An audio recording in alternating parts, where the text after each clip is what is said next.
Hello, my name is Mike, My name is Anthony, and this is the Soda Pop Culture Club. where we talk about anything and everything that has shaped us into who we are over the years, whether that's good or bad, and it's probably bad.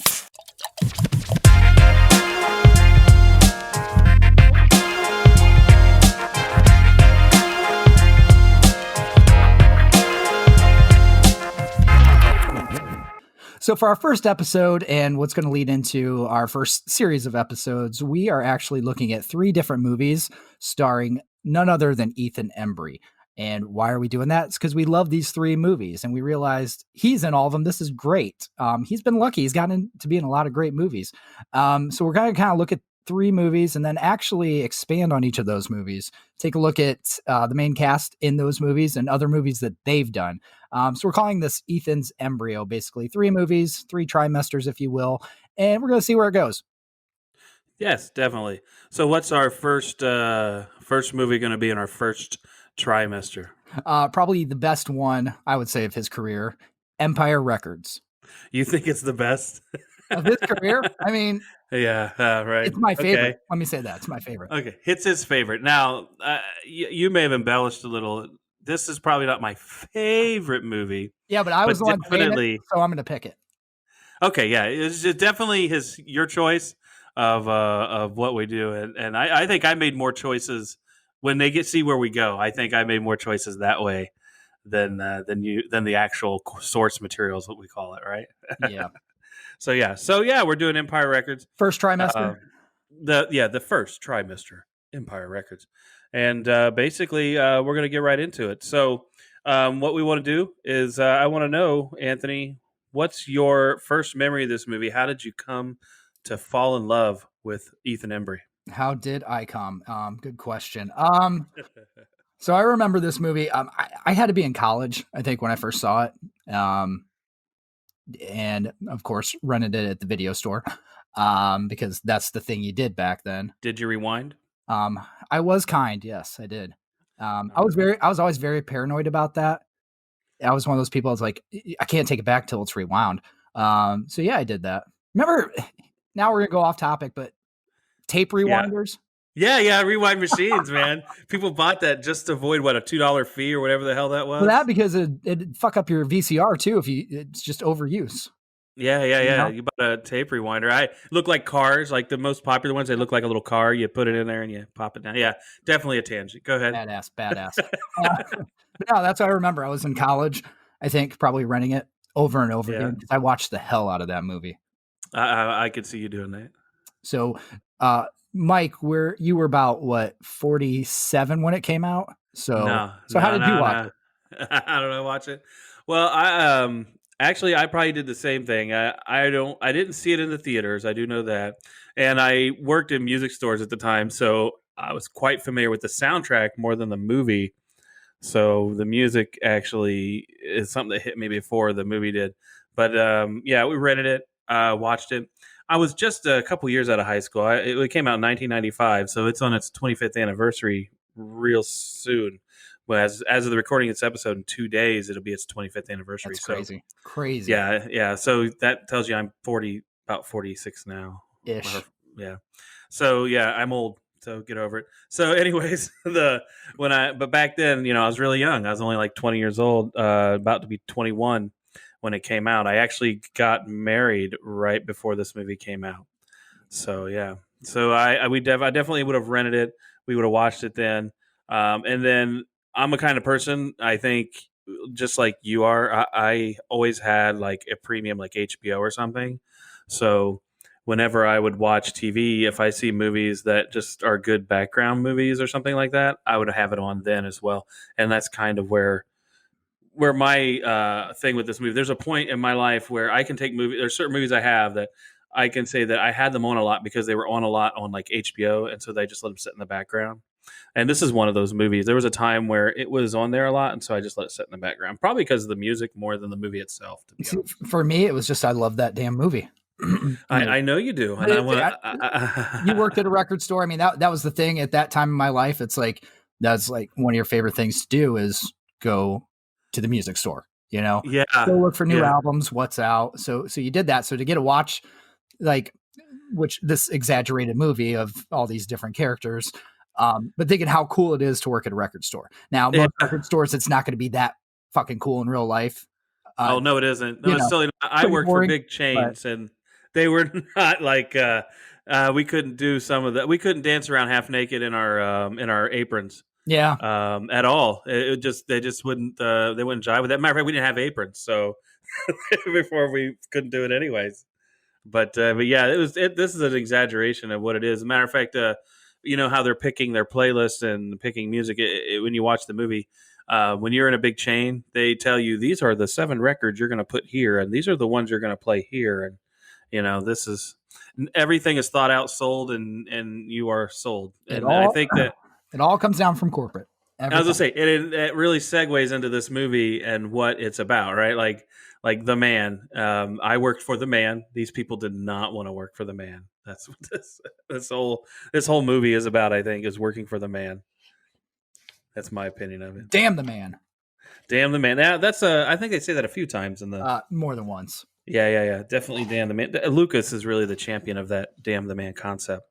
That you get in this. So yeah, that was my first memories of it. Is basically watching it, then seeing the trailers. You know, as a matter of fact, before we did this, I went and watched the trailer, and I didn't realize that the trailer.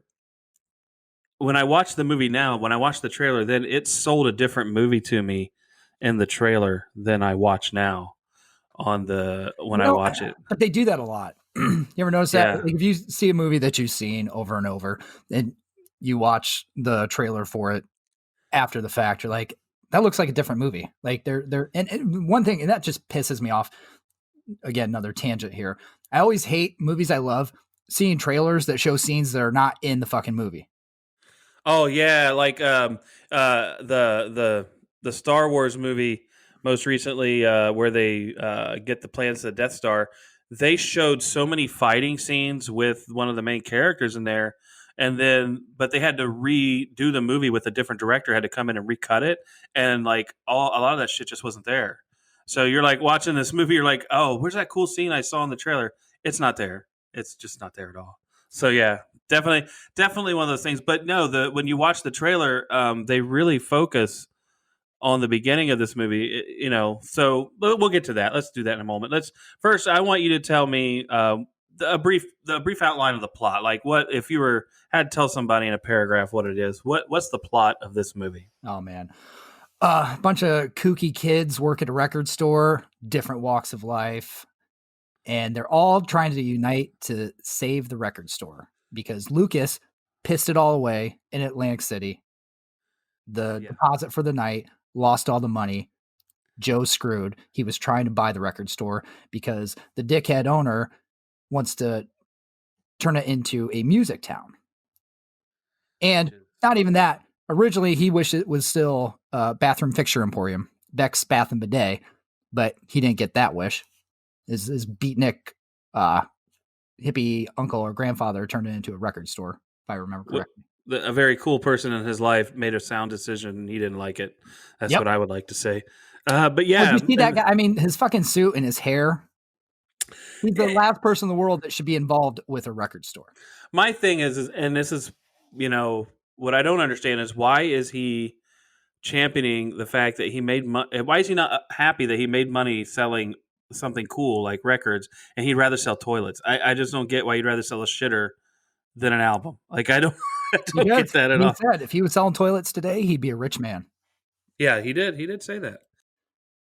And I don't know, you know, I'm not sure. Maybe just, I don't know what kind of overhead. I mean, you know, his overhead had to be crazy because he had 14 fucking people working at the store every day. So, yeah, you know, that's an observation. Like, when you look at the business. A lot, I mean, I know it's Rex Manning Day and you need crowd control and everything, but there's a lot of people working at that store. I've never been to a record store where you got, you know, 7 people. Like, there's 7 people at one point. And if you count Warren, which, you know, you can at the end. I mean, you know.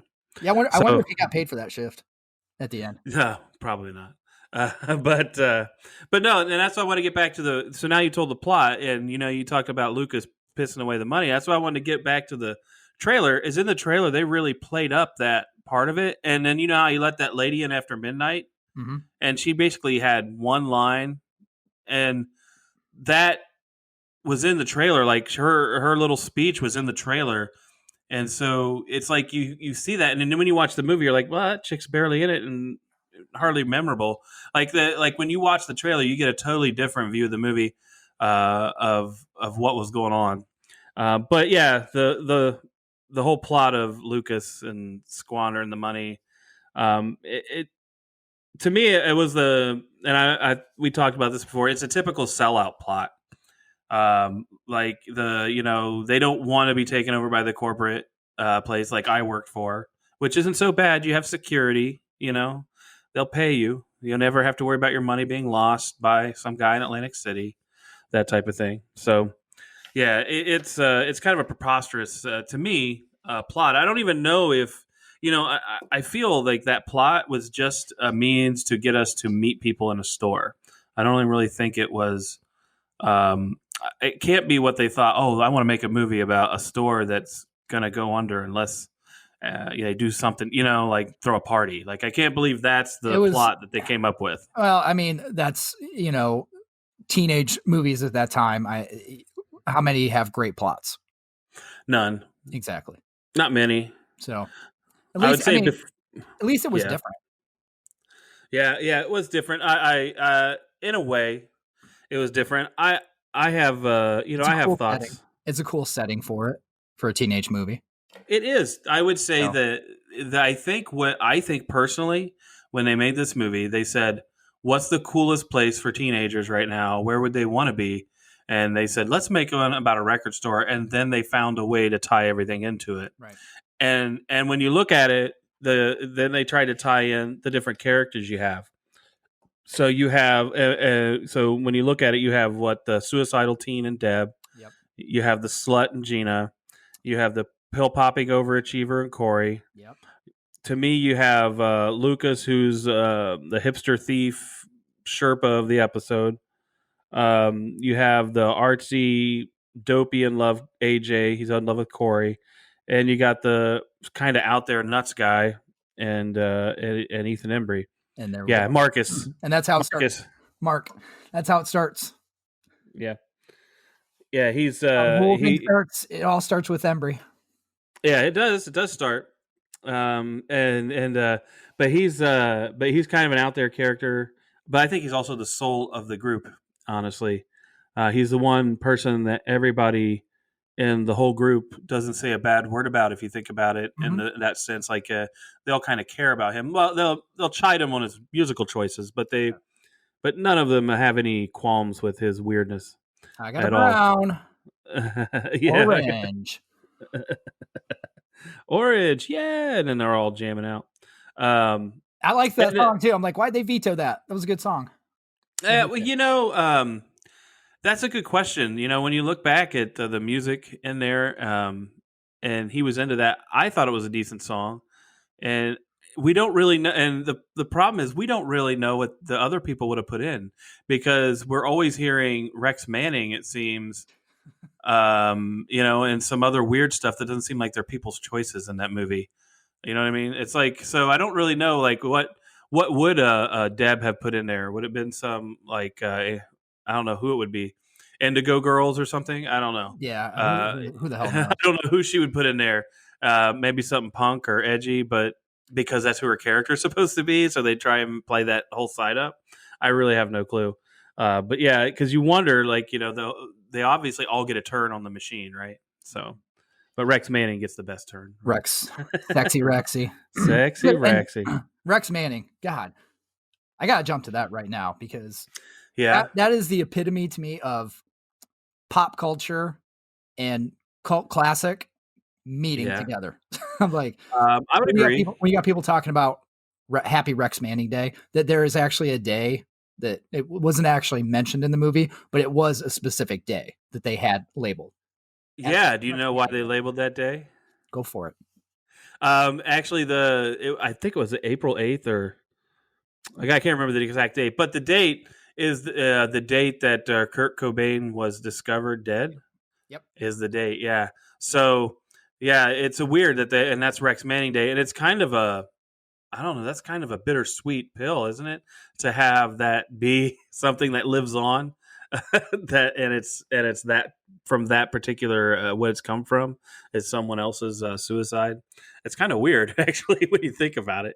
It's Yeah. like really strange, but it's really cool because now every year you'll get stuff on Rex Manning Day, and So that's and cool. this is funny. I had looked up. There's actually you can Google how to celebrate Rex Manning Day.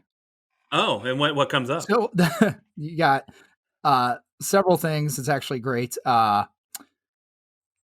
Obviously, there's. I mean, do you want me to go bottom to top or top to bottom? Yeah, yeah, I'm a That's top guy, so that's a let's go question top. to ask, right? Okay. So first, guess the color of everyone's underwear. Okay, yeah, you have to do that because navy blue jockeys. Shave your head in the bathroom at work. Oh yes, yes, you must do this. So well, let's just say that's Deb. Gina guesses the underwear. Go ahead. Throw caution to the wind and do the thing you've always dreamed about. Is that AJ? Tell someone you love them. Buy a record store. Get on stage with Gore. Join a band and sing on a rooftop. That's all. Okay. That's all one part of Oh, the one person. Yeah, because one thing. that encompasses AJ. That encompasses Mark.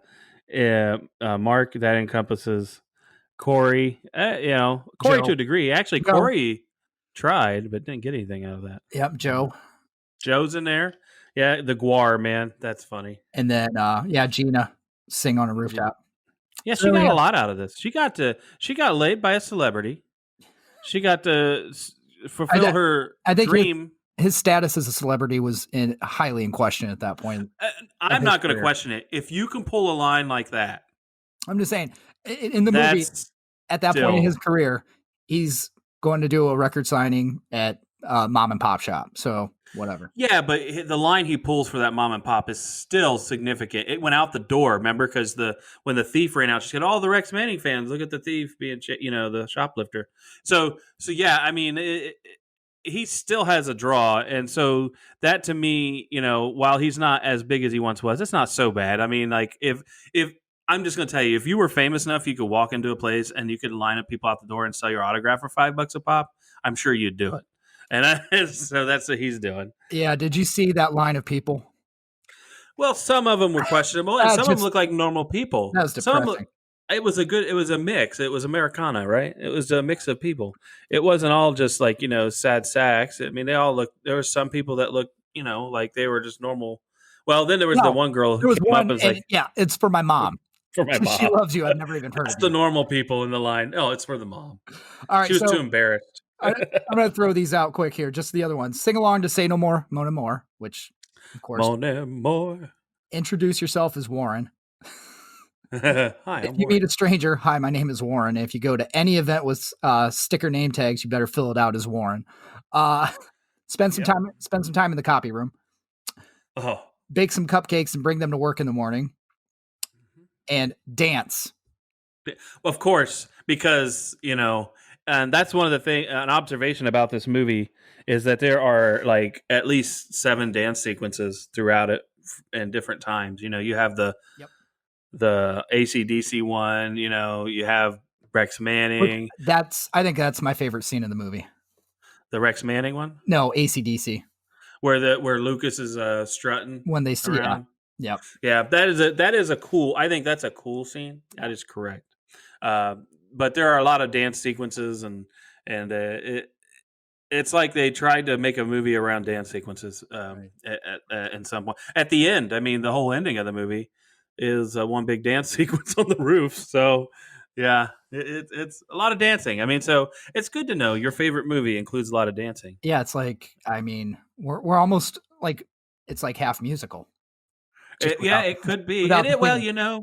You say that, but there are movies that the soundtrack is so embedded into the movie that it is kind of musical in that sense, like the whole feel and aspect of it. There is a feel to it, right? Yeah, to me, and this movie, I think the soundtrack was huge. Like, I think that was a huge part of making this to get it to become a cult classic. I think you've got to have good music to go along with this for the sake that they're working in a record store.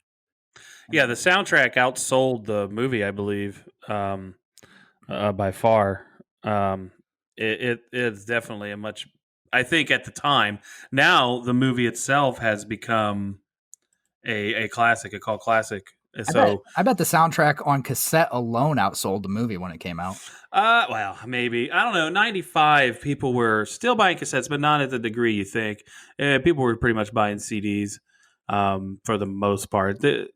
I remember I worked for a large chain that still sold cassettes in '96, and they got rid of them not too long after. Or they didn't get rid of them; they let them dwindle down and didn't fill them back up. You know, It was like, I just saw something. yeah. Why didn't they have cassette rewinders? You had VCR cassette rewinders. Why didn't you have cassette tape rewinders? Well, I will say What the this. hell? This is a tangent for us, but I will say, think about cassettes though. In most cars and any good cassette player, once it hit the end, it didn't need to rewind. It would just flip over, and then you just play the other side. We tended to listen to the whole album a lot more than they do now, or we bought singles on cassette that would just go to the B side and then come back. So you never really had to wait that Yeah, long. see me though. Like I was one of the, you're rewinding. You got your fingers on the boom box, whatever. You're sitting there, Yeah, stop, rewind, stop, rewind, stop, rewind. You're trying to get back to the beginning of the song or to a certain part or whatever it is. yeah, yeah, Try not yeah. to You're find, that guy. yeah. You're that guy. Ah, I got you. So Oh, you I need making I needed one of those. mixtapes? I needed a cassette tape rewinder. You were making mixtapes off the radio and trying not to get the commercials. Hell yeah, I was. You're so cheap. I did that. Um, That's the technology we had back then, bitch. I I will remember too. agree. I used to sit there. I would try to find it on the radio, and then MTV when they had the countdown at night. Oh yeah, I'd have a cassette player in front of the TV trying to record fucking Bon Jovi. because you're wanted, man. Dead No, or no, no, alive.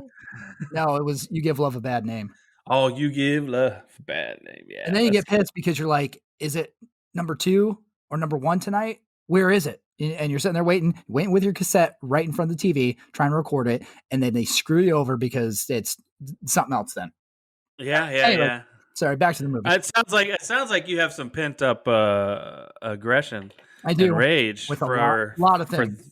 for that particular subject. Oh my god, that So me with that cassette player, that was me raging against the machine, trying to get it set up just right. Soundtrack though, with just speaking of the music, because you and I differ a little bit on it. You think it's an okay soundtrack. I think it's a freaking great soundtrack. I mean, literally, yeah, you with your Gin Blossoms, that's a great song. That basically that is the movie. I mean, that's the main song for the movie. But you got the Cranberries, you got Toad the Wet Sprocket, Better Than Ezra, Cracker. That's a great soundtrack. You know what? It's funny you say that. The groups I like on the soundtrack. I'm not a Jim Blossoms fan. Now, to mind you, at the time, You're I allowed was to a be wrong. big It's okay. 9 inch. I was a big 9 Inch Nails fan. Still am. You've never been a big 9 inch anything. Oh, whatever. But And so, till I hear it from you was not one of my favorite songs. I thought Jim Blossoms was the I don't know how to put it. They're the air supply of grunge music. But I like Cranberries. Edwin Collins was kind of a softie. Toad the Wet Sprocket, I like them. love them. Better Than Ezra, I like them. They were all right. Cracker was all right. You know Although what? that's not their good song. But you know why I love that too, though? The Jim Blossoms, because I love that song. I'm a Jim Blossoms fan. But also, I know. I love it because it puts me back at that time when the Jim Blossoms weren't old. They were a cool band and younger. 'Cause You know, I saw them. I saw them at House of Blues, and this was like, God, I don't even know, like 10 years ago, 12 years ago, something like that. Man, it was the first time I ever saw them. And then to see the lead singer up there, like losing his hair and wearing a Batman t-shirt, it was yeah. like a sleeveless Batman t-shirt. I'm like, Did that take your illusion away? this is where they're at right now. So It's funny you say that. I went to the Merriam Popcorn Festival. Oh, it'd have to be the early 2000s. And Loverboy, you know who they are? oh God, yeah. Everybody's working for the weekend. And their lead singer used to be like a sex symbol back in the 80s and done all those duets and everything. Well, he didn't look so great. He looked like I look now, singing on stage, Well, doing all his tunes. So, yeah. anything that starts off with I saw them at the Popcorn Festival. Merriam Popcorn Festival That actually had Foreigner too, so they get decent groups. It's just, they've had some good groups there. I'm They not get- going to dog that. Yeah, but they get groups that were decent decades ago. Foreigner is pretty good. I'm just saying. They're Hot blooded, man. well, Check it and see. yeah, well past their prime. Hey, whatever, man. But no, but yeah, I watched him, and he was definitely not where looking right now. Now, you know what? You know, Jim Blossoms. I was saying, I'm not a big fan. You know what? That you're gonna hate this. This is kind of a tangent, Probably but will. the reason that's the same reason I don't like the Rembrandts. They sound the same. They have the same like easy listening pop alternative rock sound Yeah. that just drives me nuts. They're this they you could if you were to tell me that any song by the Rembrandts was a Jim Blossom songs and vice versa, I would know the difference. You just compared the Jim Blossoms to the fucking Rembrandts? Yep, at the time they were totally comparable. No, they weren't. I would Jim oh Blossoms yes. had more than one song that people have heard of. Yes, but to me at the time in '95 it wasn't like that. It was this was their only big hit and Rembrandt's song had just come out in '94. And they were very much alike. I'm just telling you a snapshot of the time back then of what I saw and what I heard. Okay. So that's why it was like that. Now You're too cool for it. It's got to be original. I get it. I'm too cool for school. So no, but Lustra is another good song. It's another good group, but I like their. This is not the song that's good by them. They have a song called Possum Kingdom that's really good, and that's about it on that. Evan Dando's okay, isn't he from Lemonheads? I I don't know. believe. What? I don't You know. know? I was listening to Jim Blossoms during that time. Yeah, he's the Lemonhead I don't know. singer. He's a Lemonhead singer. Don't ask me stuff like that. You know, they did a good remake of Mrs. Robinson, and they're pretty good. No, I mean I know music. I worked in music at the time, so there's reasons I like things and reasons I didn't. Now they do have a lot of songs that were in the movie, but were not Yeah. on the soundtrack. And one of them, and I made a point I wanted to say this was "Counting Blue Cars" by Dishwalla was in the movie, but it was not actually out yet as a single or anything. It didn't come out until like 4 months later, Mm-hmm. 5 months later. So yeah, that was it had some new stuff in there that you got to hear a little early, but maybe didn't realize when it came out. I remember my mother getting that Dishwalla album, and I didn't remember it was on this movie when I got it for her. I really until I looked at it recently, I was like, oh, that was in there, and then I listened when I was watching it, and there it was. And for me, two of the most memorable songs from scenes in that movie, Romeo and Juliet by Dire Straits, and then Video Killed the Radio Star by the Buggles, when they're setting everything up. Those are like two of the, like, to me, most memorable scenes with music in the movie, and those aren't on the soundtrack either. Yeah. I would have to say, strangely, the ones that you like the most are Not on there. I think the soundtrack that they gave us was more of a vehicle to maybe promote these groups rather than what was actually the feel of the movie. You know what I mean? Like, because if they were going for the feel of the movie, you're right. There would have been like two or three of these other songs because there's a whole list of them. I'm looking at them, and there would have been two or three of those that would have been thrown in there, like Guar. I mean, Saddam a Go Go by Guar. When Mark gets looks like he's on stage with them, daydreams on it. So yeah, that's it's a good soundtrack, but Jim Blossom sucked. That's all I'm gonna say. I know you hate And that. that concludes today's episode, I think. Yeah, does it? Yeah, we're gonna have to fight this out off the air. Yeah. So, Mike said Jim Blossom sucked. yeah. Yeah. So, get back to the movie. So, what other thoughts do you have? What are you looking at beyond the music on the feel of this movie? Like I said, the plot I find preposterous. I'll tell you what I think. I think, and this is what I came up with. I think this was a movie that was trying to be a coming of age movie, but didn't quite make it. Mm-hmm. That's my opinion of the movie. Like, I feel they tried to have these characters have a growth throughout the film in some way. See, no, because as much of a slut as Gina was, I'm pretty sure she had a growth somewhere. No, I'm telling you. But think about this. She was infected with something. Yeah, but she had that. Well, who knows with Rex? But she does become a singer. She realizes she had this dream of being a rock singer she never had throughout the whole movie. Hmm. You know, we have the two. We get the love story that I don't think we really needed with Corey and AJ. You always Uh, have to have a love story in a teen. was it the big? But was it the one we needed? That was funny though. Gina, though, you say it, she basically goes from being a groupie, just screwing everybody, to Yeah, singing on a rooftop, and then yeah. probably screwing the band afterwards. But that's a sequel that didn't get made. I think Deb with her funeral sequence. It ends up being more about everyone else. Like everyone's talking about themselves and kind of ignoring her. And she really has issues. She attempted suicide with the lady Bick, right?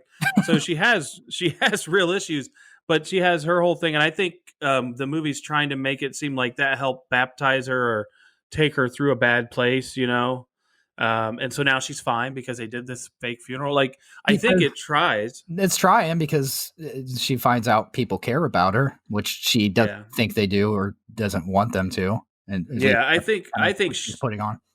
I think the movie tries to come of age with that, like with Lucas and Joe's relationship coming of age a little bit at the end, where we really learn how they feel and all those things. I don't know. I mean, Um, it's hard to, I can't put coming of age onto that. It's when you're talking about movies dealing with teenagers that are actually played by 25-year-olds. It's hard to get that coming of age spirit. I think that. Well, here's the thing: there is a I don't know I forget what the relationship is, but there's a lot of characters in this movie from Dazed and Confused, which is a coming of age movie. So I think whoever made this, I think tried to embody some of that spirit because the characters are supposed to grow a little bit. Like AJ's supposed to all of a sudden decide I'm going to art school. Do something with my You know, life. yeah, yeah, yeah. Like I feel that they tried, but I don't think it landed well. I think that was if that was their intention was for everyone to have this kumbaya coming of age story at the end where everyone gets to finds out where they're going to be and what they're going to do. I think they all found something, but I think it didn't feel organic. It Kind felt of really backwards. And I mean, forced. AJ's like, I'm going to do something with my life, but it's basically so I can go to school near you and get sex. Yeah, yeah. So I can have So sex with Liv Tyler, and I don't disagree with the premise, but oh man, oh man.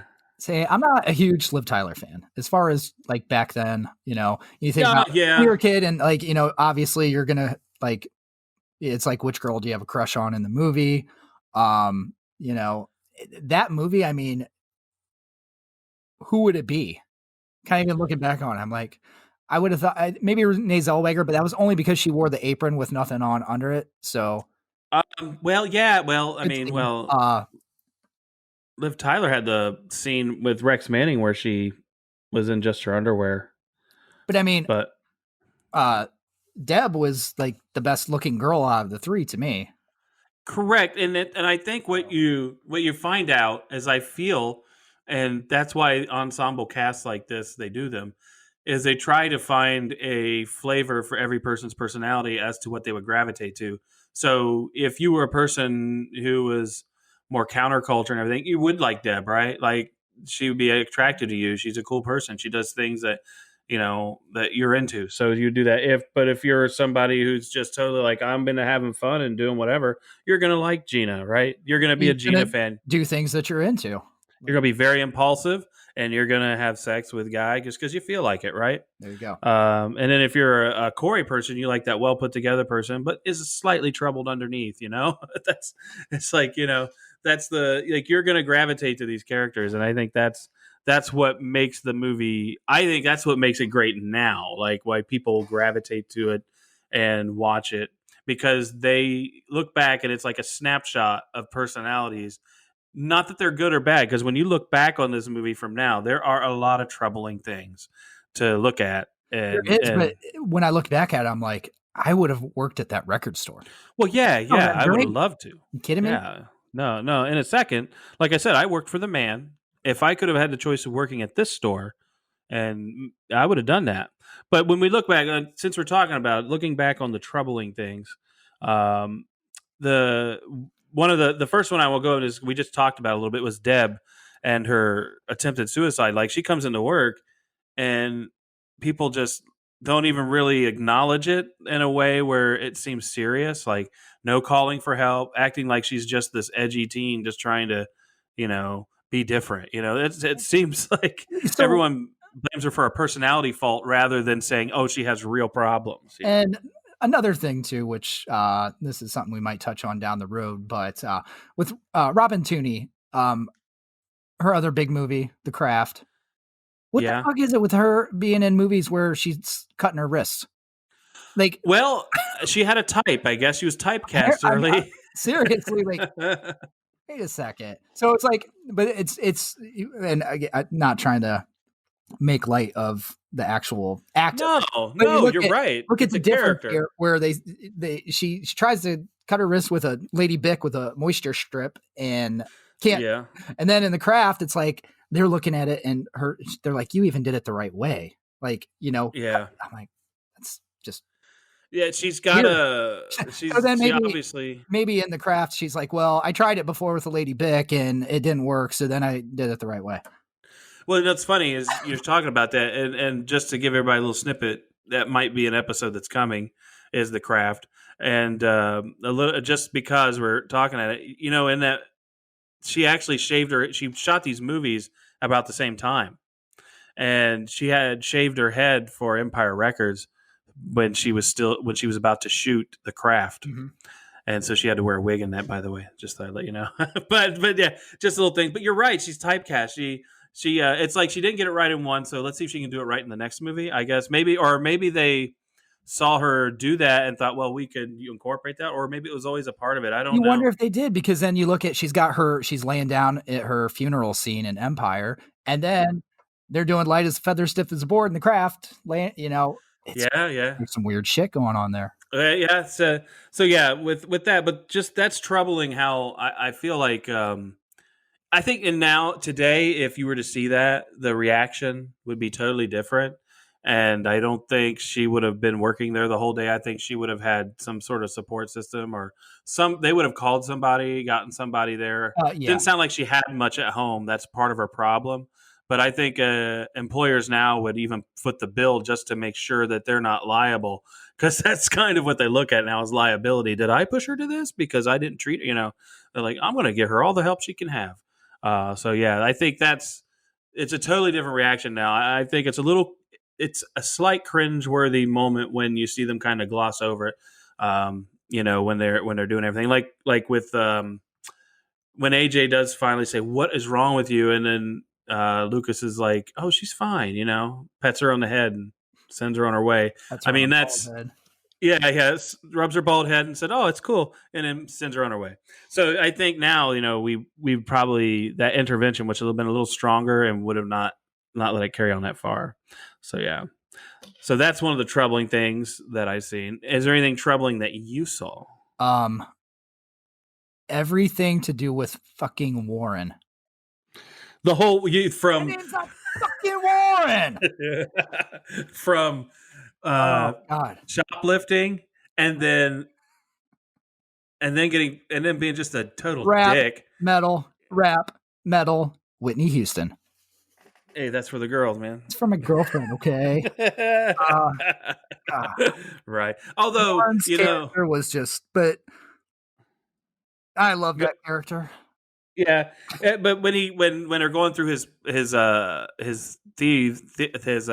music they thieved, Lucas talks about rap and metal. That I was actually watching that before we got on here. I told you I was watching it, and it was like, he's kind of blaming that style of music for his aggression, and I don't think that it has any. I think Warren's just a piece of shit. I don't think music has anything to do with whether a person wants to go steal a record or Wait a second. No. Warren's not a piece of shit, first of all. And I disagree with that, because I do think music influences what people do and how they act. So nature versus nurture. What are you talking about? Nature versus nurture. I don't feel music always is the reason why people do things now. Oh, no. I think it depends on the person, but I do think a lot of people are heavily influenced by that. So oh wow, this is a rabbit hole I want to go down with you. I'm not I don't want you to go down with me, but we'll talk about that later.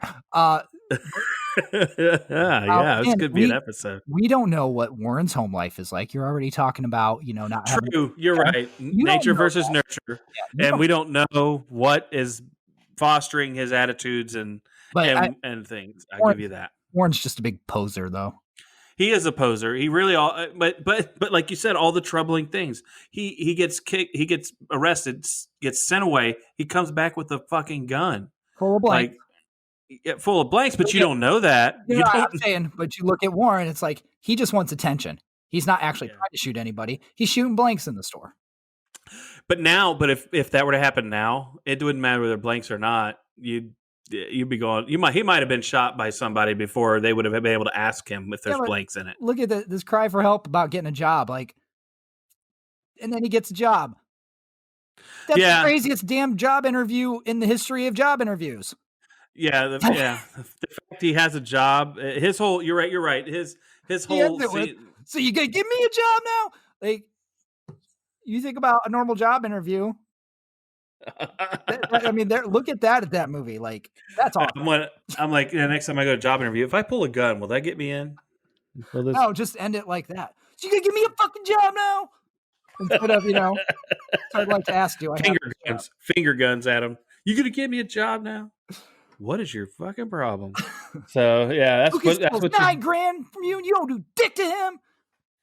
yeah. Oh, Okay, so we know that Warren's whole character, it's a 2020 problem or whatever year it is when you listen to this. The and then the next one I think I'll go into is the Corey. I think there's some things with her that, you know, now when we tackle these issues, it looks different than how they were looked at it in here. Like well, she's popping speed Corey to is, try. to me, Yeah. Corey is based on Jesse Spano. Yeah.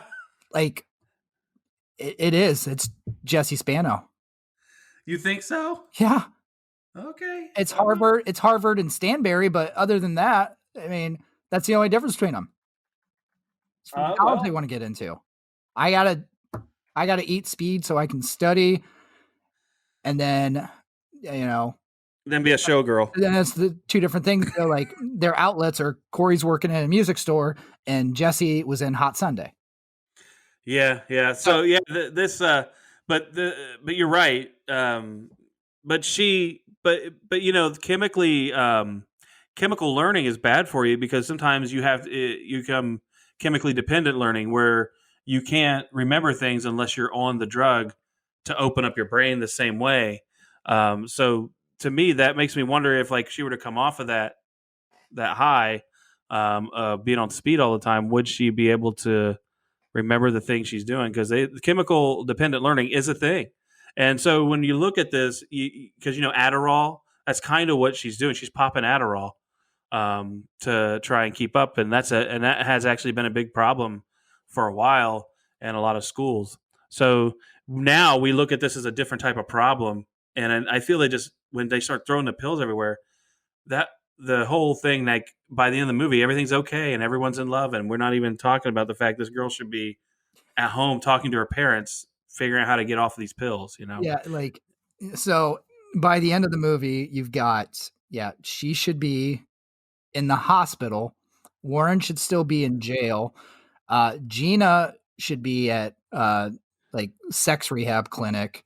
And Lucas should be in jail or panhandling. And instead, they're all dancing on a rooftop. Yeah. Because they finally fixed the sign.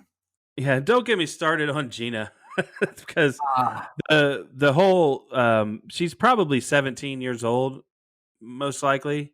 She could be 18. We really don't know. We know that she's best friends with Corey, but she has sex with Rex Manning, and and the fact that her boss Joe knows what's going on, doesn't even in his place. Someone's having sex in his copier room.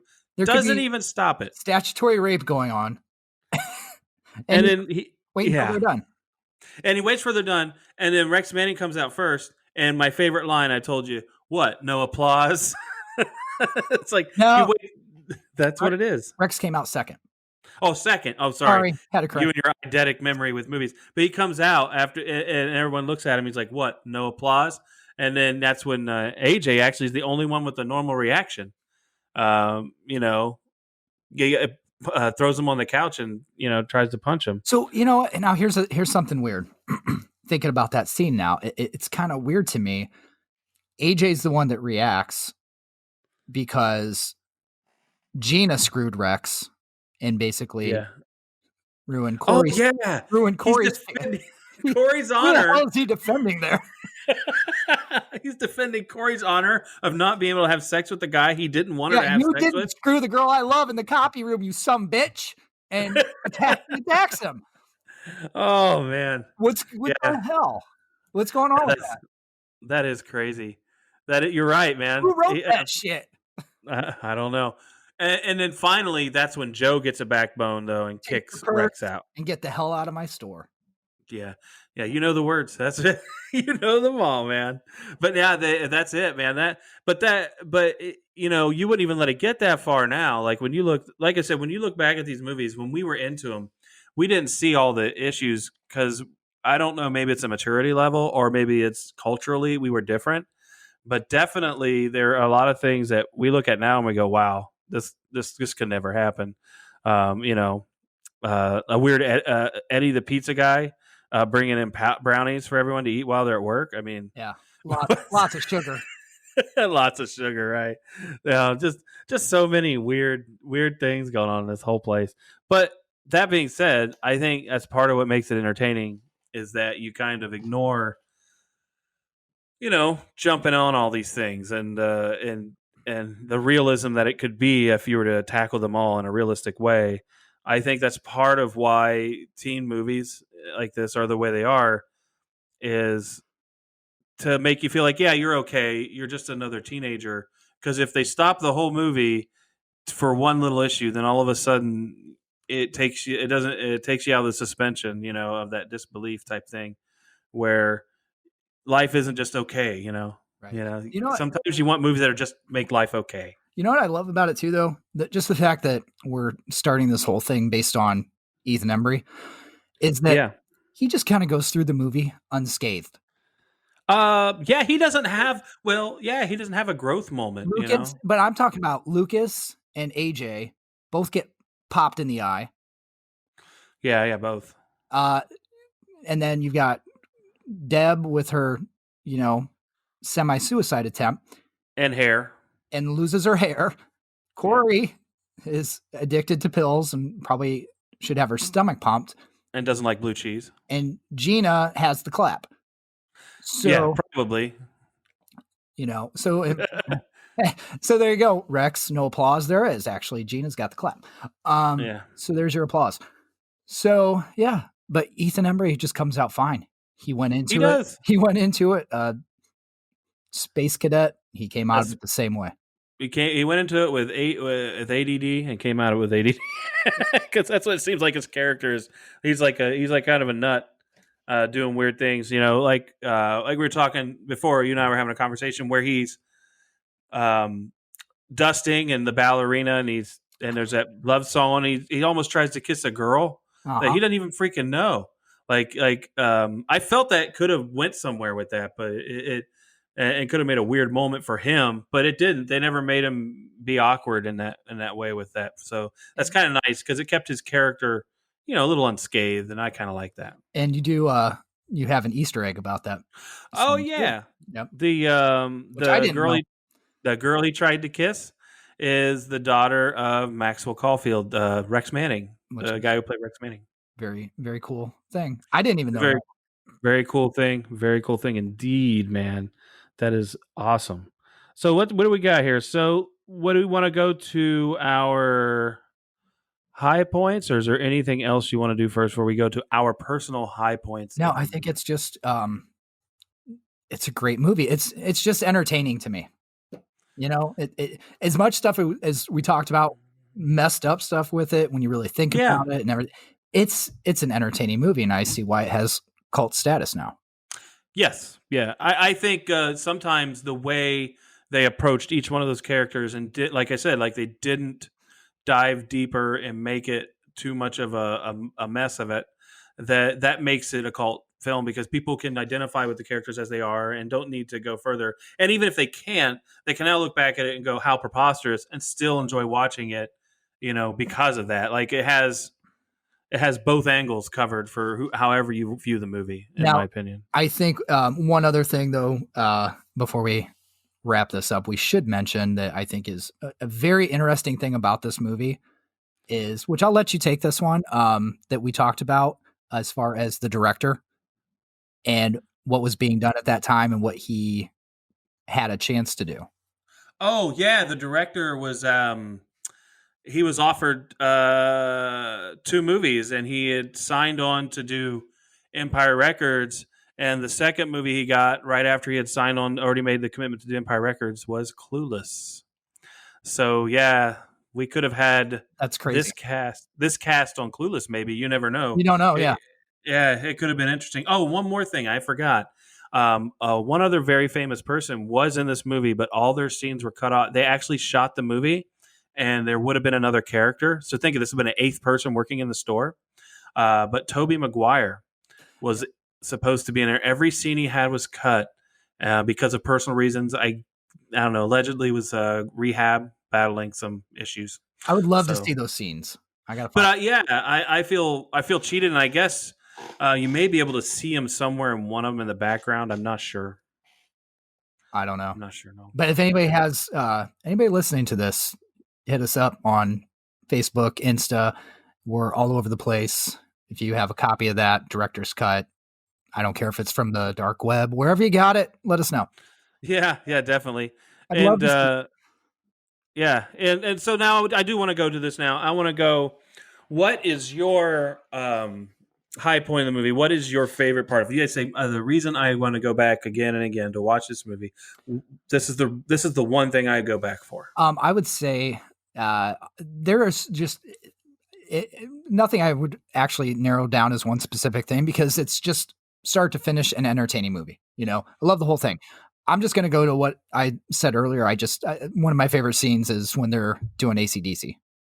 I don't know. Yeah, I love seeing Lucas do that. It's I like awesome. this. The strut, And when he's strutting but the around. fact that Warren jumps up and he's like, yeah, and he starts headbanging to it.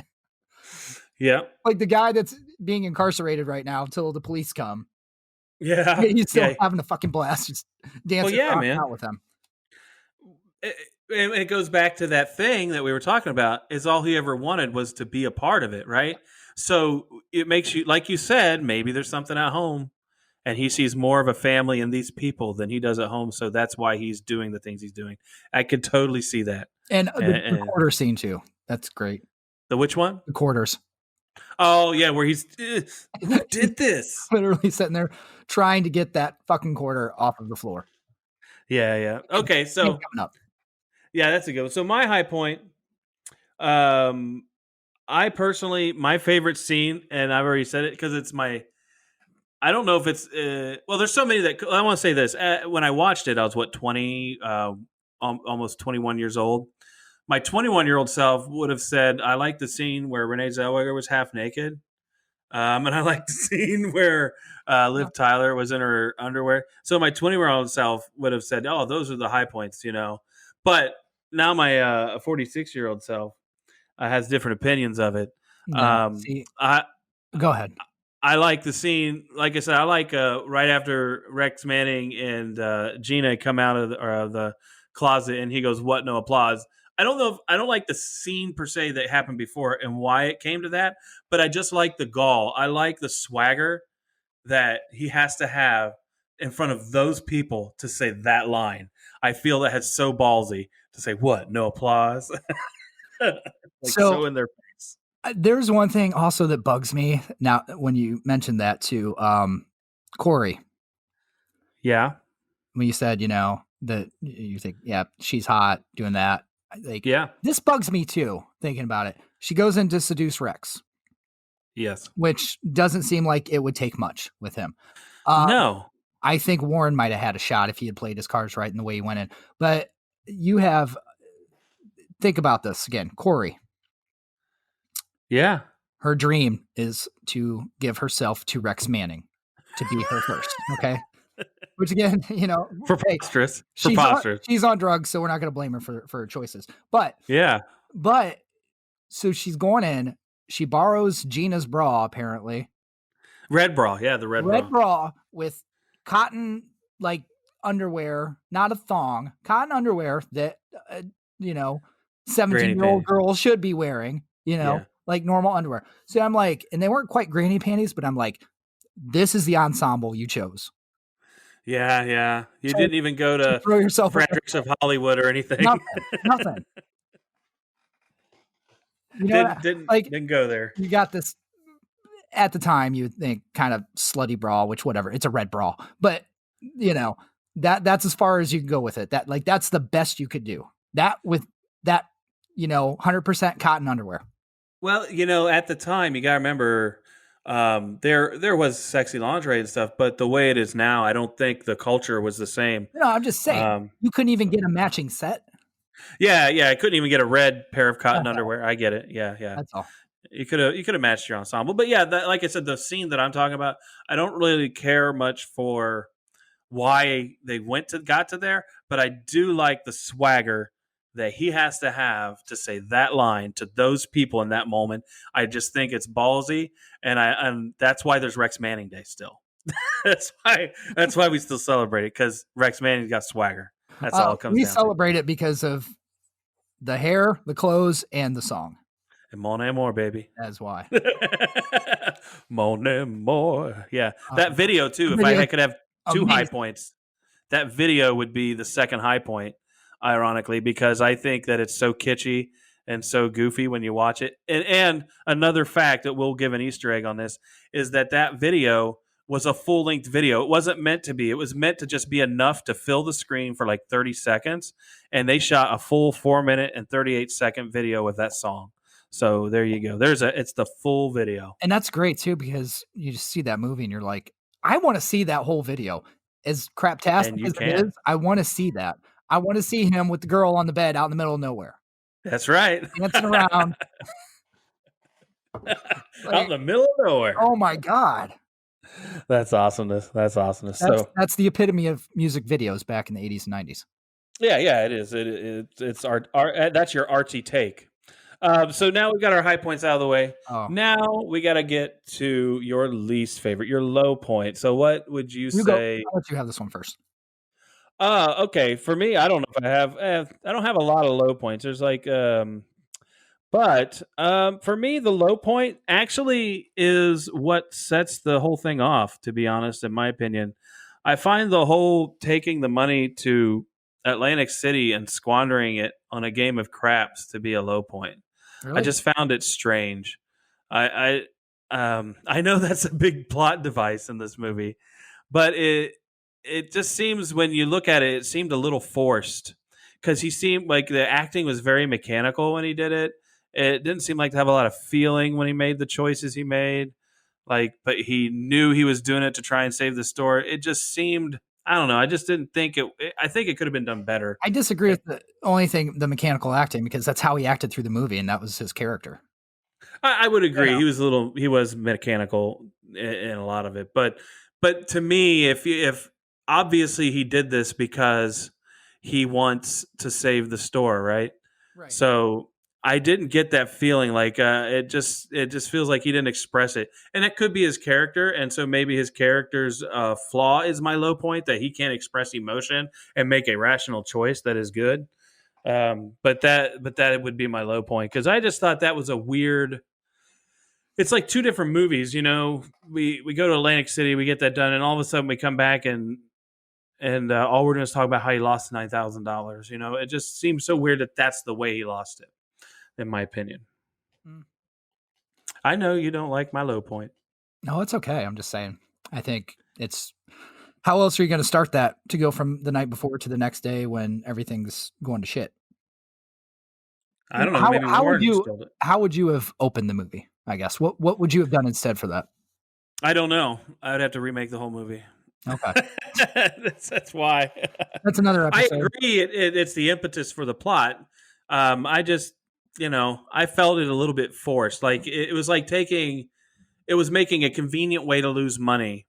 When it could have been something, I don't know. He could have been on his way to Atlantic City and got robbed, and he couldn't be, and he still did a bad thing, but he lost the money in a way that it wasn't him being a total ass.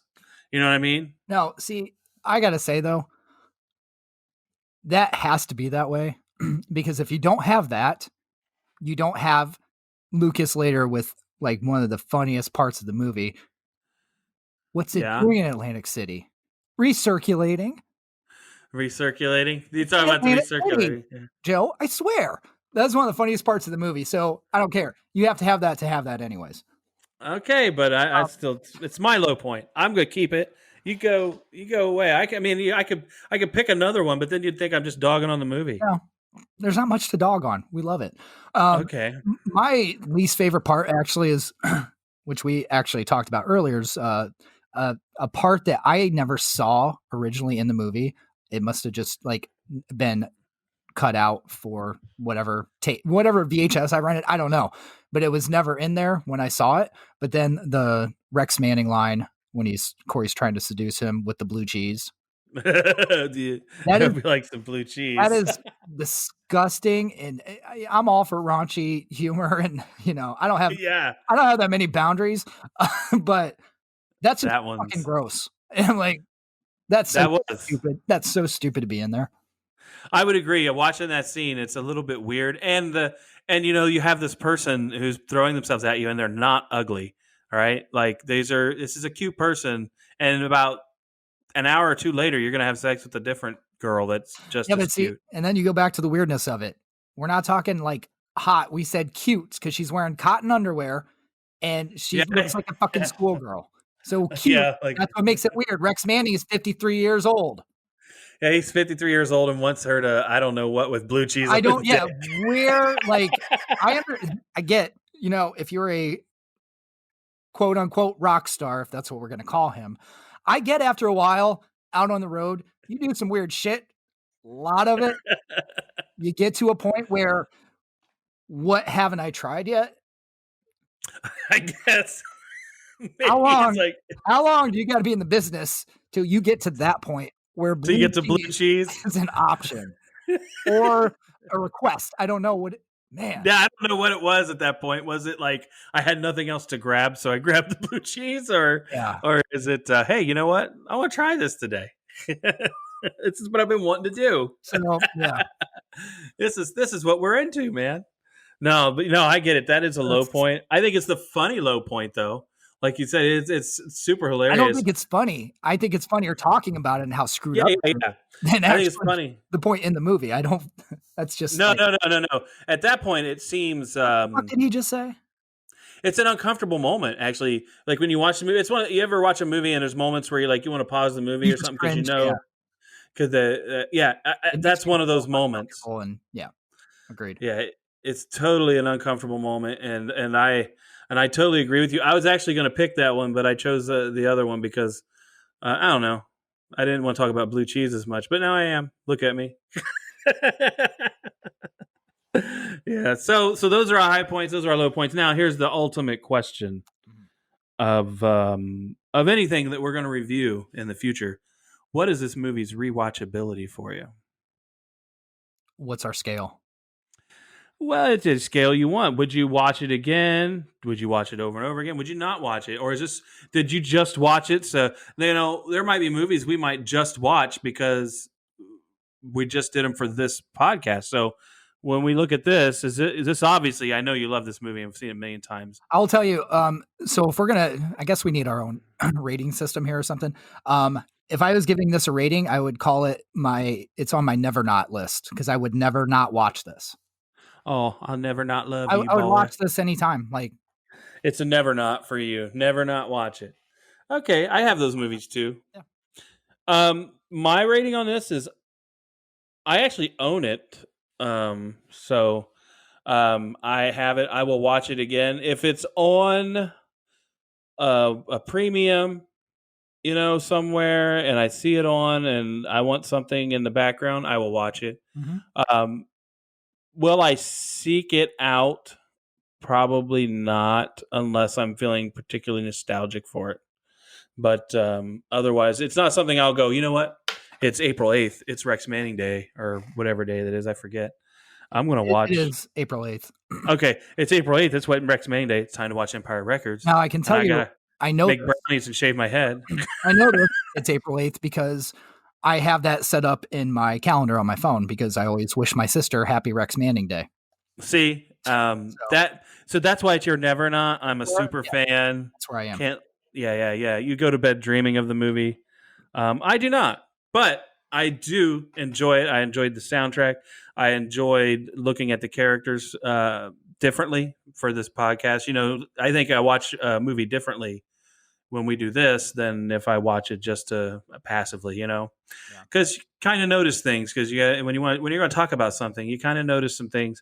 And I think in this one we've talked really well about what we noticed. How about Is there? What was that? let me just say, as far as maybe foreshadowing the foreskin here for next episode, I'll just tell you this: if it's on TV or whatever, I can't hardly wait to watch it. Oh, can't hardly wait to watch it. So you're doing a little foreshadowing there. So that being said, any final thoughts by you? If you've never Is seen that the movie and you suck, yeah? I would say there are a lot of movies that are touchstones of it's a great culture. watch. It's a great watch. I think this, just like we were talking about Clueless earlier, that's a good movie, and that certainly should be seen. But this one came out around the same time, and I think you should watch this too because they both epitomize a part of our culture, that people celebrated or wanted to exaggerate or show you. So definitely something that I would suggest everyone watch. Anything else you want to tell them about our podcast? Keep listening. We're going all out right now with Ethan's Embryo. So Yeah, and it's and the website, because I don't know if you know it. Right now it's Mike and Anthony buzzsprout.com at this time. Yeah. Eventually we'll have mikeandanthony.com, but it's Mike and Anthony buzzsprout.com, and that'll take you to our RSS feed, and you can load that up wherever you need to. And we're going to be on all major podcasting platforms, whether that's iTunes, Stitcher, Spotify, you name it. We're going to be on them all. So definitely look for us there, and all of our social medias. We have them all.